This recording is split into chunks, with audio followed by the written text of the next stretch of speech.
Welcome back to the Lighthouse Freedom Podcast. On this episode, we're talking about transitioning into your own economy. How do you go from playing in the system, in the system's economy, to playing in your own economy?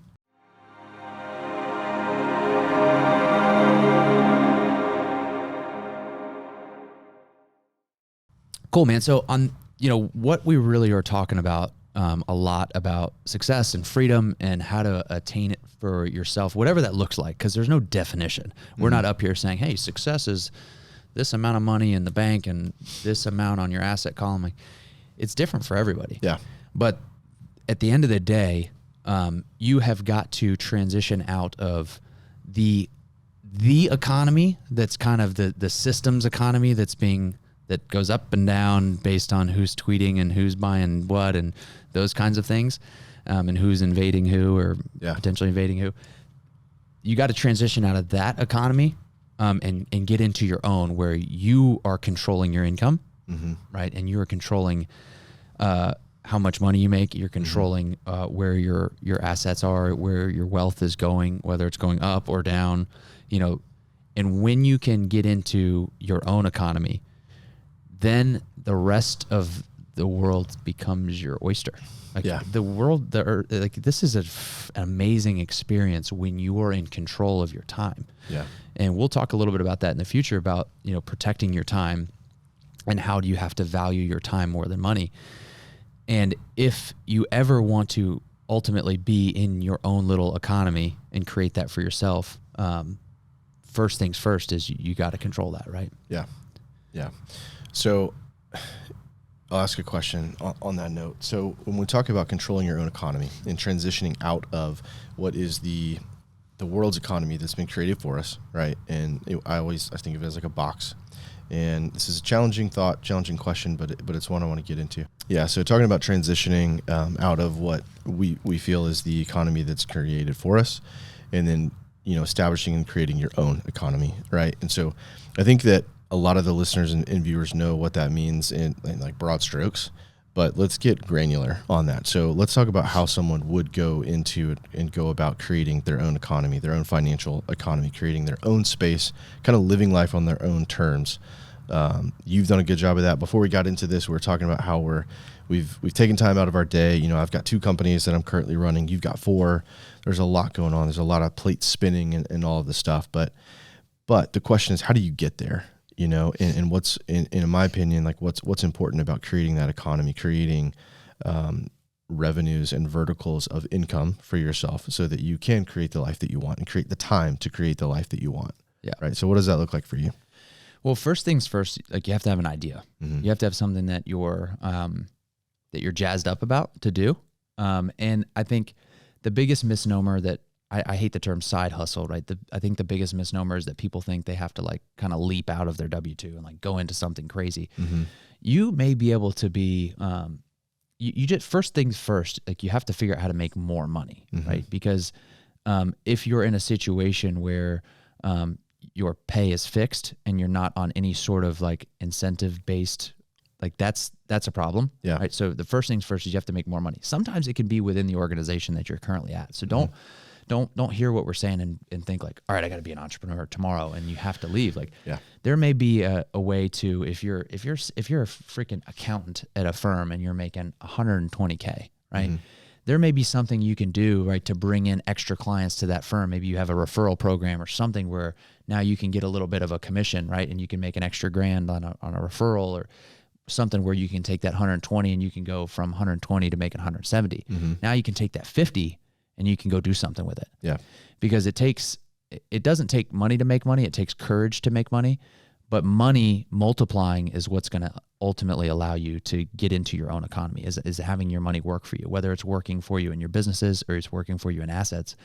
You got to figure out how to make more of it. Yeah. Then you got to figure out how to take that more and don't go spend it on shit, right? Take that more and then go put it into yourself, right? Create more value or chase that thing, that idea or that passion, learn, attend seminars, get a coach, someone who's done what you want to do, who you would be willing to trade places with, go pay them for their time, right? Learn that thing and then start to tiptoe your way into it, right? You can leap into it and build the plane on the way down for sure if you're in that situation. I happened to be in that situation when I was 24 years old, right? And I could take that chance. I didn't have kids like I do now, right? I probably would have been a little bit more risk averse had I, so you may be in that situation, you may not be, but either way, right? You can work your way into creating more money, right? And then ultimately taking that money and then creating either a business or buying assets that then start to produce streams of income.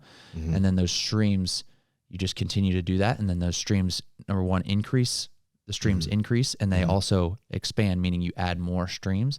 And then ultimately now you pick your head up and you've created your own economy. Like I was doing, my wife and I meet pretty regularly we talk about money and where our money is and where our assets are. And like we have 19 streams of income right now. Like we're just, we map it all out. Where's our money going? 19 streams of income. It didn't start that way. I was at Xerox. I had one stream. Right. Most people have one. Right. Successful people have a lot of streams of income. Yeah. And it takes a while to get there, but it starts with the awareness. Yep. Then it starts with the idea. Then it starts with the action. Then it starts with the work before the belief. Yep. And then the belief starts to come in, and then it just starts to compound. Yeah. Because the first little bit is the hardest, and then once you start to get a taste, it's very much a domino effect. Once you add that second stream or that third stream, it's much easier to go from like 2 to 4 and then from 4 to 8. Yeah. Right? Because now you've got it. Yeah. It's harder to go from 1 to 2 than it is to go from 5 to 10. Yeah. Yeah. And I think too, like you've got 19, and what I tell the people that I work with is when you're first starting out. So if we're going to cater this conversation to that 25-year-old entrepreneur, right? The 30-year-old entrepreneur, maybe you have kids, maybe you don't, maybe your kids are young. When you're first starting out, you got to find that one thing, because I think people can get caught in a trap of like, I need to be like Chad, I need to have 19 streams in order to create this life and the wealth and all that stuff. But I find people that do that and succeed in creating these other streams of income, these other verticals, you start with the one thing that can create mega cash flow. And focus on that. Right. And so we're talking about, investing in yourself and building skill sets. So if you're younger, you're that 25-year-old listening, find that one thing that you're really fucking good at and then get better. Love it. And then get better and just repeat that. And I would encourage people to make sure it's what I call like a high leverage skill set, meaning, I'm going to put X amount of time into it, and that's a smaller amount of time. My ROI is high. So that's a high leverage opportunity. Yeah. And just crush that over and over and over. Yep. Right. So now you've built up cash flow. You've built up something that you can do and do well, and you can always rely on. So now, hopefully we've taken away a little bit of that risk and that tension. I know I can do X and do a lot of it. Then pay people, right? Get in the right rooms with the right people to get into your other verticals because they've likely done it before. But that you've got that one opportunity, that one skill set, that one cash flowing opportunity that you can crush forever. Yeah. Right. So now it's less risky, right? Yep. So I just want to encourage people to do that instead of in the beginning, you're 25, 26, 30, whatever. In the beginning thinking I need to do these 7 things in order to create all these verticals because this is what all the masters have set to do. Yeah. I couldn't agree People more. that I know that have created real wealth always have that one thing that was the catalyst to everything else. Yep. Right. That they focused on. Yeah. That they really dug in. I'm glad you said that, because after saying like all the streams, like it could confuse people that they need to go on this super highway and just get involved in all these different things. It's the exact opposite. Sure. For the first 3 years I was an entrepreneur, I did one thing. The one thing. And I did it really well. Right. I made a lot of money. You killed it. Which allowed what we talk about, which allowed us to then go diversify and to buy different assets and businesses that then start to produce streams. Which is that first one thing. Yeah. And so, for the listeners, hopefully that answers the question. How do you create your own economy? Well, to me, that's it. Because now, Chad, you've created these other verticals that are cash flow. Well, that cash flow alleviates a lot of stress. That alleviates a lot of the anxiety that people have when they're not in a W-2 situation, because you can depend on it, right? So you literally have created your own economy. Yep. You've gone outside the box that I like to talk about, where I feel like people get stuck, but that's the ticket. Like that's the roadmap to creating your own. Yep. And you have to get, that system, that economy that we're all taught to go into, right? That economy, unfortunately, is just, it's going to produce drones that just ultimately chase that paycheck and that retirement, like they chase that retirement. That's kind of that carrot at the end of the stick. Mm-hmm. And if you don't transition into your own economy at some point, it doesn't matter what age you are. Like we're talking, this is not a number of an age that you need to start doing this. You need to start doing it now if you aren't already. Yep. And if you are, take some of the other principles and hopefully help multiply that. Yeah. Yeah. I mean, I think we hit the nail on the head, as other than going deep into like some of the commercial real estate things, which is how I have so many streams of income. So when I say, 19 streams of income, what I am is every time I purchase a property,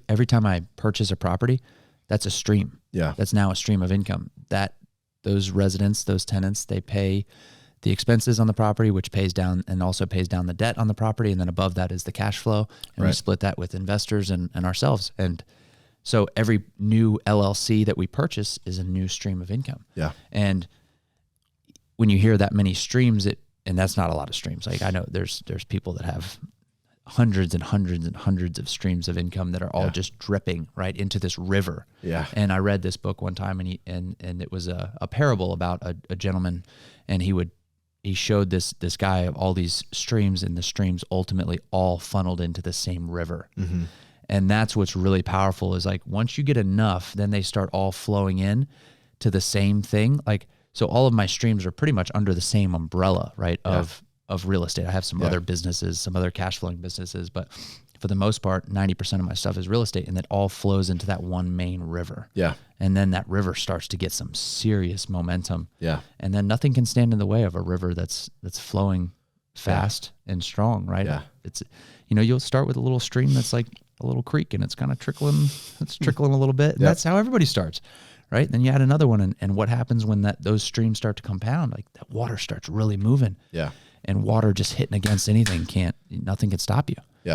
And then you don't have to worry about anything because then you have, you start to get fuck you money with your streams. Like that's what's powerful is now your passive income starts to cover anything that could go wrong. Yeah. And then you get your time back. Yeah. Then you work on getting your time back. Yeah. Bingo. Yeah. It covers all your what ifs. Right. And I think that, what you're describing with the streams kind of go all flowing into one, it's momentum, and you're creating a lot of momentum. All of your efforts it's compounding time after time after time after time. And this kind of goes into something we talked about in a previous episode, but a lot of people have a tendency to then start to rest a little bit. And I won't say like rest on their laurels, but they'll get complacent and they'll think, well, I've hit this goal, right? I've got five verticals and they're all kind of working nicely. Perspective. I have a medical supply distributorship, and we have 3 different products in one of my businesses, and it's good, it's consistent, but we're always looking for the next thing that's going to be an innovator, going to be a game changer, and going to allow us to hire more people, provide more jobs, right? Provide security for someone else, and provide someone else with the same opportunity that I had. But if you see everything starts to come together and things are going well, I would just encourage people to just continue to press on the gas, like get to the next level, ride the momentum rather than doing the opposite. And I think that people can get stuck there. Yeah. And you hit the nail on the head with one thing I really want to drive home is the streams can be within the current business as well. So when you talk about, your company, you innovating and creating a new product line is another stream into that company. Yeah. Right. So if I go out and create a new course, or I go out and I create a new product to sell, like that itself is another stream that feeds in, which allows me to potentially hire more salespeople, which allows me to hire more personnel, which allows me to, so when you start to think about it like that, and you sort of demystify this game and just realize what the successful people are doing. Yeah. And they're all, and you and I have a long way to go. Both of us, I think we're in that same mindset of like, we are small fish in the grand scheme of things when it comes to this wealth that we're looking at. But the one thing that we notice, you think Warren Buffett only has one company? Right. I mean, the people who are at the top, right, they're doing a lot of this. Right. Right. A lot of the stuff we're talking about. And all of that ties into the point that we're trying to make on this episode was just focus on creating your own economy. Yeah. And what that looks like for you. Be the designer of that for yourself. Yep. Don't listen to what, you're being told to create. Live outside of that. Yep. 100%. And in the next episode, we're diving into something that is going to go right along with that, which is the boss voice versus the bitch voice. I love this one. This one might get a little fun. And I think everything that we've talked about up until this point is going to kind of be predicated on this next episode and which one people are listening to. Yeah. Looking forward to it. Yeah, let's do it.